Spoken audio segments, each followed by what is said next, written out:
he's just had a rough time coming back. That's about Yeah. it. And I reach out to him all the time and tell him that everybody misses him. In 1986, Dave Mustaine showed up drunk to the studio and destroyed a custom guitar worth thousands. What happened next would end up costing a record label millions, destroy a metal community friendship forever, and make his fellow musicians swear they'd rather open for a garage band than work with Mustaine again. From studio meltdowns to revenge solos, this is the untold story of why Tom Araya and other metal legends refused to work with Dave Mustaine. Dave Mustaine was born on September 13, 1961, in La Mesa, California. His full name was David Scott Mustaine, and he didn't have an easy childhood. Growing up in a broken home with an abusive alcoholic father, Mustaine found his escape in music. By age 17, he was already playing in local bands, teaching himself guitar techniques that would later define thrash metal. Even as a teenager, his talent was unmistakable. His fingers moved across the fretboard with a speed and precision that made other young guitarists stop and stare. While school wasn't always Mustaine's focus, music was. He spent hours practicing guitar, studying the techniques of hard rock guitarists like Jimmy Page and Ritchie Blackmore. By his late teens, he had developed a distinctive playing style characterized by lightning-fast alternate picking and complex aggressive riffs. This technical proficiency would soon catch the attention of the emerging metal scene in California. In 1981, Mustaine's life changed when he joined a new band called Metallica. Lars Ulrich and James Hetfield had placed an advertisement in a local paper looking for a lead guitarist. Mustaine showed up to the audition with his guitar and no amplifier. According to band lore, he plugged into Hetfield's amp, played a series of solos that left the room speechless, and was immediately invited to join the band. During his time with Metallica, Mustaine co-wrote several songs that would become metal classics, including The Four Horsemen, originally called The Mechanics, Jump in the Fire, and parts of Metal Militia. His aggressive playing style and intense personality helped shape Metallica's early sound, pushing them toward what would eventually be known as thrash metal. However, Mustaine's tenure with Metallica was volatile and short-lived. His struggles with alcohol and drugs, combined with a confrontational personality, created tension within the band. The breaking point came in April 1983 when Metallica was in New York preparing to record their debut album Kill 'Em All. After a series of incidents, including a physical altercation with Hetfield, Mustaine was fired from the band. He was woken up one morning, given a bus ticket back to California, and told his services were no longer needed. This dismissal left Mustaine bitter and determined to create something that would outshine his former bandmates. The bus ride from New York to California became legendary in metal circles. It was during this journey that Mustaine reportedly began formulating plans for a new band that would play music even faster and more technically advanced than Metallica. By late 1983, Mustaine had formed Megadeth with bassist David Ellefson. The name itself was a statement, derived from Megadeth, a military term for 1 million deaths by nuclear explosion. From the beginning, Mustaine made it clear that Megadeth wasn't just another metal band but a vehicle for his revenge against Metallica. Tom Araya, born on June 6, 1961, in Vina del Mar, Chile, had his own path to metal stardom. His family immigrated to the United States when he was 5, settling in Southgate, California.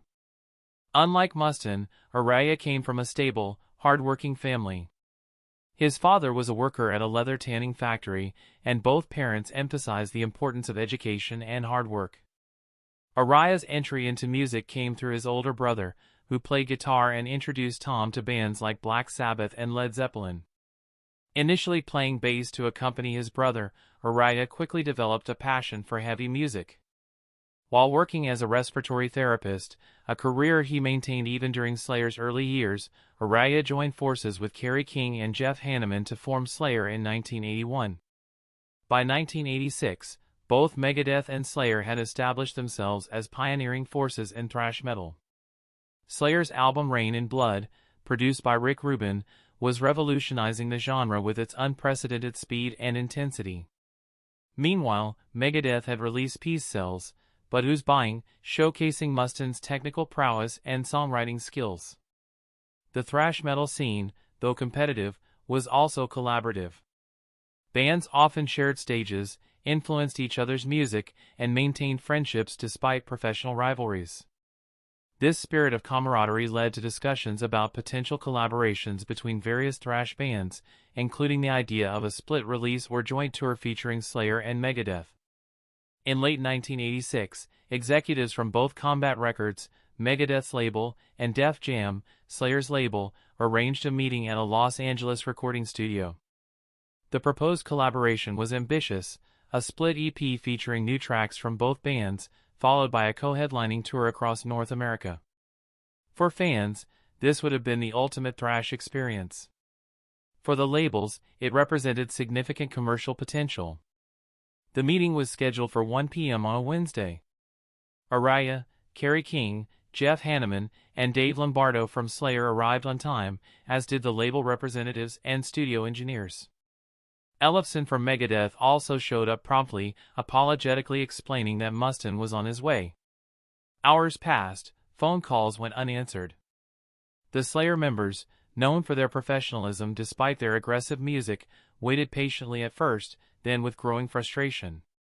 Studio time was expensive, and the clock was ticking. When Mustaine finally arrived shortly after 4 p.m., it was immediately clear he was intoxicated. According to multiple witnesses, he stumbled into the control room, interrupted a conversation between Araya and a producer, and launched into a rambling critique of Slayer's production sound on Rain and Blood. Tension in the room was palpable. King, already known for his directness, responded with a comment about Megadeth's recent performances. Witnesses recall King saying something to the effect of, "At least we can play our songs live without screwing them up." This seemingly offhand remark touched a nerve with Mustaine. What happened next has become infamous in metal circles. Mustaine spotted Kerry King's custom BC Rich Warlock guitar, a distinctive instrument with a jagged body design that had become part of King's signature look. This wasn't just any guitar, it was a custom-built piece with specific modifications for King's playing style, valued at several $1,000s. In a moment of rage, Mustaine grabbed the guitar from its stand, shouted something that witnesses later couldn't agree on regarding the exact wording, and smashed it against a nearby amp. The neck cracked, the body splintered, and pieces of the guitar scattered across the studio floor. The room fell silent, except for the sound of the broken guitar parts settling on the floor. Then, chaos erupted. King lunged toward Mustaine but was held back by Lombardo and Hanneman. Araya, typically the most level-headed member of Slayer, stepped between the parties, trying to defuse the situation. Ellefson, mortified by his bandmate's behavior, attempted to apologize, but the damage, both to the guitar and to any potential for collaboration, was irreparable. Label executives quickly ended the meeting, escorting the still furious King from the room, while Araya stayed behind to assess the situation. In a 2010 interview that has since become legendary among metal fans, Araya recounted the aftermath. It wasn't even about the guitar. Though Kerry was furious about that for years, you can replace instruments. It was the disrespect to Kerry, to all of us, to the people who had set up the meeting, to the fans who would have loved what we could have created together. That's what couldn't be fixed. The fallout from the incident was swift and far-reaching. The planned collaboration was immediately canceled. Combat Records contemplated legal action against Mustaine for jeopardizing the deal but ultimately decided against it, fearing negative publicity. Def Jam's Rick Rubin, who had championed the collaboration, was reportedly so disappointed that he vowed never to work with Megadeth. The financial impact was substantial. Industry insiders estimated that the canceled collaboration and tour represented potential lost revenue of $2 to $3 million, a significant sum in mid-1980s music industry terms. More damaging was the effect on Meade's reputation within the tight-knit metal community was profound. Word of the incident spread quickly through the music industry, and other bands became hesitant to share bills with Meade, fearing similar unpredictable behavior. Promoters, concerned about the reliability of shows, sometimes required additional guarantees or deposits when booking Meade. For Slayer, the incident strengthened their bonds with other thrash bands.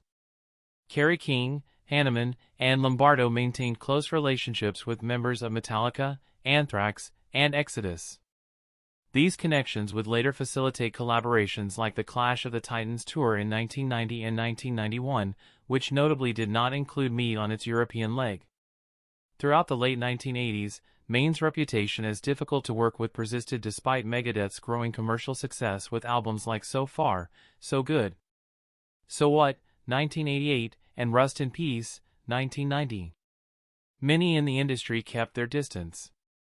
The chasm between Mead and other thrash bands was most evident in 1991 when Slayer, Anthrax, and Metallica participated in a legendary tour known as the Clash of the Titans. Mead was eventually added to the North American leg of the tour, but interactions between the bands were reportedly minimal and strained. Kerry King, never one to mince words, was quoted in a 1991 Metal magazine saying he'd rather open for a garage band playing their first show than share a stage with Mustaine again. This quote circulated widely, further cementing the public perception of the feud. While the professional rift was significant, the personal animosity between Mustaine and members of Slayer continued behind the scenes at various festivals where both bands performed throughout the 1990s. They were scheduled on different days or at opposite ends of the venue. When they did encounter each other backstage, interactions were reportedly cold and brief. Araya, though less publicly vocal about the feud than King, maintained his distance from Mustaine. In rare interviews where he discussed the situation, he typically focused on the professional aspects rather than personal attacks, noting that different approaches to music and professionalism made collaboration difficult. Meanwhile, Mustaine was fighting his own battles. Throughout the late 1980s and early 1990s, his struggles with addiction intensified. His behavior became increasingly erratic, affecting Megadeth's performances and internal dynamics. Band members came and went, with Megadeth experiencing more lineup changes than almost any other major thrash band. The story might have ended there, another rock and roll feud lost to history, if not for the evolution both parties underwent in the following decades. By the mid-1990s, the thrash metal scene that had defined both bands was changing. Grunge had altered the commercial landscape, and many metal bands were adapting their sound. Slayer remained relatively consistent with their approach, while Megadeth explored more radio-friendly territory with albums like Countdown to Extinction, 1992, and Euthanasia, 1994. For Mustaine, a significant turning point came in 2002, when an injury to his arm threatened to end his guitar-playing career permanently. During his recovery period, he underwent a personal transformation, embracing sobriety and Christianity. This change in lifestyle coincided with a newfound perspective on his past conflicts and behaviors. Araya, meanwhile, had his own challenges. Years of headbanging and energetic performances had taken a toll on his body, requiring neck surgery in 2010. This physical setback prompted reflection on his career and legacy, including past conflicts within the metal community. The first signs of thaw in the Cold War between Slayer and Megadeth came in the mid-2000s at the 2004 Download Festival in England. Members of both bands were seen briefly conversing backstage, the first documented civil interaction in nearly 2 decades. While far from a reconciliation, it signaled that the intensity of the animosity had diminished. A more significant moment occurred in 2010 when plans were announced for a series of Big Four concerts featuring Metallica, Slayer, Megadeth, and Anthrax, the 4 bands widely credited with creating and popularizing thrash metal. This unprecedented collaboration required all parties to set aside past differences for the sake of metal history. For fans, seeing all 4 bands on the same bill seemed impossible, given the well-known tensions, particularly between Mustaine and his former Metallica bandmates, as well as with Slayer. Yet the shows proceeded, first in Europe and then in the United States, culminating in a legendary performance at Yankee Stadium in New York. Behind the scenes, relations remained professional rather than friendly. Footage from the events shows limited interaction between Mustaine and members of Slayer, with Araya in particular maintaining a polite but distant approach. Nonetheless, the mere fact that these shows occurred represented a significant evolution from the guitar-smashing incident of 1986. In subsequent years, both Araya and Mustaine offered reflections on their long-standing feud in various interviews. Araya, with characteristic restraint, acknowledged in a 2018 conversation that while they would never be close friends, he had gained respect for Mustaine's perseverance and undeniable contributions to metal music. "We were all young, all had our issues," Araya said. "Dave's just happened to be more public. In the end, we all created something special for the fans. That's what matters." Mustaine, for his part, has acknowledged his past behavior in his 2010 autobiography, Mustaine, a heavy metal memoir, and in numerous interviews, attributing much of it to his struggles with addiction. "I burned a lot of bridges," Mustaine told Rolling Stone in 2016. "Some have been rebuilt, others probably never will be, but I'm at peace with that now." The story of the Slayer-Megadeth feud represents more than just a clash of personalities. It illuminates the intense pressures and volatile nature of the 1980s metal scene, where young musicians suddenly found themselves with fame, money, and influence they weren't always equipped to handle. For Araya, the incident and its aftermath reinforced his already strong professional ethics. Throughout Slayer's career, despite the extreme nature of their music and image, they maintained a reputation for reliability and professionalism. Araya himself continued working as a respiratory therapist even after Slayer achieved success, keeping himself grounded in a way many rock stars fail to do. Mustaine's journey reflects a different aspect of the music industry, the possibility of redemption and evolution. From the bitter, vengeful guitarist determined to outdo his former bandmates, he gradually transformed into a more reflective figure, capable of acknowledging past mistakes while still taking pride in his musical legacy. In 2019, when Slayer announced their retirement and final tour, speculation arose about whether there might be a final reconciliation or collaboration with Megadeth. It never materialized in any official capacity. Reports surfaced of a brief private conversation between Araya and Mustaine at a festival where both bands performed. The content of that conversation remains private, but witnesses described it as cordial, a far cry from the tension-filled atmosphere of their interactions in previous decades. Perhaps it represented a quiet closing of the chapter that began with a smashed guitar in 1986. Today, both Araya and Mustaine have secured their places in metal history. Slayer completed their farewell tour in 2019, ending a nearly four-decade career that influenced countless bands across multiple generations. Megadeth continues to record and tour, with Mustaine remaining the band's constant creative force despite numerous lineup changes and health challenges, including a battle with throat cancer in 2019. For metal fans, the story of why rockers refused to work with Dave Mustaine has become part of the genre's rich folklore. It demonstrates how personal conflicts can shape musical landscapes, how talent and temperament often exist in uneasy balance, and how time can transform even the most bitter rivalries into footnotes in a larger legacy. As both musicians enter their 60s, the perspective of age has replaced the anger of youth. The broken guitar, the canceled collaboration, and the years of avoided interactions have been absorbed into the broader narrative of thrash metal's tumultuous history, a history that neither Araya nor Mustaine could have imagined when they first picked up their instruments as teenagers. In the end, perhaps the most fitting epitaph for their feud came from Araya himself, who, when asked in 2020 about his feelings toward Mustaine, simply said, "We made different choices, took different paths, but we were both there at the beginning of something important that connects us, whether we like it or not." For Tom Araya, Dave Mustaine, and the metal community that continues to analyze their complicated relationship, that connection forged in the creative explosion of thrash metal and tested by human frailty remains their most enduring collaboration. The tumultuous relationship between Dave Mustaine and Tom Araya, marked by early rivalry and deep personal animosity, stands as one of the most iconic stories in metal history.